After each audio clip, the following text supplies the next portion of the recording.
Hi. റൊഷാഖ് സംവിധാനം ചെയ്ത നിശാം ബഷീറിൻ്റെ ഐ നോബഡി സിനിമ കണ്ടു. കുറച്ച് ലോജിക്കൽ ഇഷ്യൂസ് മാറ്റി നിർത്തിയ സിനിമ എനിക്ക് വർക്കൗട്ടായി. സെക്രട്ടേറിയറ്റിൽ വർക്ക് ചെയ്യുന്ന ഭാര്യയും 2 മക്കളുമുള്ള ഒരു മിഡിൽ ക്ലാസ് മാൻ രാജീവ് എന്ന കഥാപാത്രമാണ് പൃഥ്വിരാജ് അവതരിപ്പിക്കുന്നത്. ഫസ്റ്റ് ഹാഫിൽ പൃഥ്വിരാജ് ആ കഥാപാത്രത്തെ നല്ല രീതിയിൽ ക്യാരി ചെയ്യപ്പെട്ടിട്ടുണ്ട്.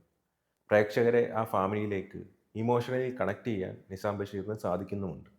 ചെയ്യാത്ത കുറ്റത്തിന് കുറ്റം ആരോപിക്കപ്പെട്ട് പോലീസുകാരാൽ ഏറെ ടോർച്ചർ അനുഭവിക്കേണ്ടി വരുന്ന നായകനും നായകൻ്റെ കുടുംബവും ഈ പ്രതിസന്ധി അവരെങ്ങനെ കൈകാര്യം ചെയ്യുന്നു എന്നതാണ് ഈ സിനിമയുടെ ഇതിവൃത്തം.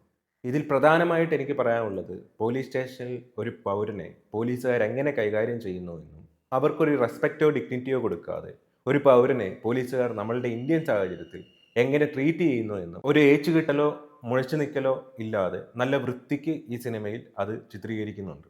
ജീവിതത്തിൽ ഒരു വട്ടമെങ്കിലും പോലീസ് സ്റ്റേഷനിൽ കയറിയവർക്ക് ഈ സിനിമ ശരിക്കും റിലേറ്റ് ചെയ്യാൻ കഴിയും. അത്രയ്ക്ക് ഗ്രൗണ്ടഡാണ് ഈ സിനിമ. അടുത്തതായിട്ട് ഈ സിനിമയിൽ നമ്മളുടെ സമൂഹത്തിൽ ചില പുഴുക്കുത്തുകളുണ്ട്. മറുനാടൻ അടികളെ പോലെ ഉള്ള ചില പുഴുക്കുത്തുകൾ. ഈ പുഴുക്കുത്തുകളെ നല്ല രീതിയിൽ തുറന്നു കാട്ടുന്നുണ്ട്. ഞാൻ ഈ വന്മാരെ ഇങ്ങനെ വിളിച്ചു പോകും. കാരണം അത്രയ്ക്ക് സാമൂഹിക വിപത്താണ് ഇമാതിരി പുഴുക്കുത്തുകൾ.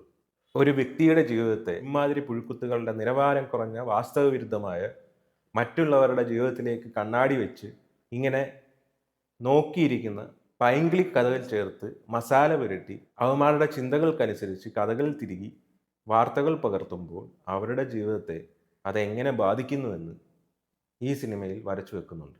പ്രധാനമായും ഈ 2 കാര്യങ്ങൾ കൊണ്ട് തന്നെ ഈ സിനിമയിലെ വിഷയം സാമൂഹിക പ്രസക്തിയുള്ള ഇന്നത്തെ പൊതുജനങ്ങൾ മനസ്സിലാക്കേണ്ട രീതിയിൽ തന്നെ സിനിമയിൽ അവതരിപ്പിക്കുന്നുണ്ട്. ഇൻ്റർവെല്ലിന് ശേഷം ടോട്ടലി സിനിമയുടെ ജനർ തന്നെ മാറുന്നുണ്ട്. സിനിമയിലെ ആക്ഷൻസ് ഒന്നും പറയാനില്ല. മലയാളത്തിൽ ഈ അടുത്തിറങ്ങിയ സിനിമകളിൽ ഏറ്റവും മികച്ച രീതിയിൽ തന്നെ എടുത്തു വെച്ചിട്ടുണ്ട്. എസ്പെഷ്യലി പൃഥ്വിരാജിൻ്റെ ലിഫ്റ്റിൽ കിടന്നുള്ള ഫൈറ്റ് വളരെ ഗ്രൗണ്ടഡ് ആയിട്ട് നമുക്ക് വിശ്വസിക്കത്തക്കതായിട്ടുള്ള രീതിയിൽ അത്രയും ഗ്രൗണ്ടഡ് ആയിട്ട് എടുത്തു വെച്ചിട്ടുണ്ട്. ഈ സിനിമയിൽ ലോജിക്കലി ചെറിയ ചെറിയ പോരായ്മകളൊക്കെ എനിക്ക് ഫീൽ ചെയ്തിട്ടുണ്ട്. ബട്ട് അപ്പുറത്ത് ഇത്രയും നല്ല പോസിറ്റീവ് കാര്യങ്ങൾ ഉള്ളത് കൊണ്ട് അത് കണ്ണടയ്ക്കാം. തിയേറ്ററിൽ പോയി കണ്ടാൽ അത് നിങ്ങളെ നിരാശപ്പെടുത്തില്ല.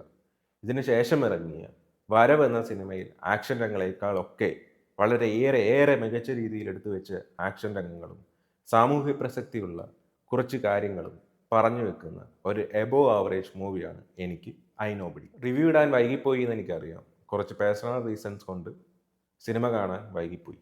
സിനിമ കണ്ടവരാണെങ്കിൽ നിങ്ങളുടെ അഭിപ്രായം കമൻ്റായി രേഖപ്പെടുത്തുക. കാണാത്തവരാണെങ്കിൽ തിയേറ്ററിൽ പോയി കാണുക. ഇപ്പോഴും തിയേറ്ററിൽ സിനിമ അവൈലബിൾ ആണ്. നിങ്ങൾ പോയി കണ്ടാൽ നിങ്ങൾക്ക് നിരാശപ്പെടേണ്ടി വരില്ല. കണ്ടിട്ട് നിങ്ങളുടെ അഭിപ്രായം ഞാൻ പറഞ്ഞതുമായിട്ട് യോജിക്കുന്നുവെങ്കിൽ സബ്സ്ക്രൈബ് ചെയ്യുക, സപ്പോർട്ട് ചെയ്യുക. അപ്പോൾ ഓക്കെ, ബൈ ബൈ.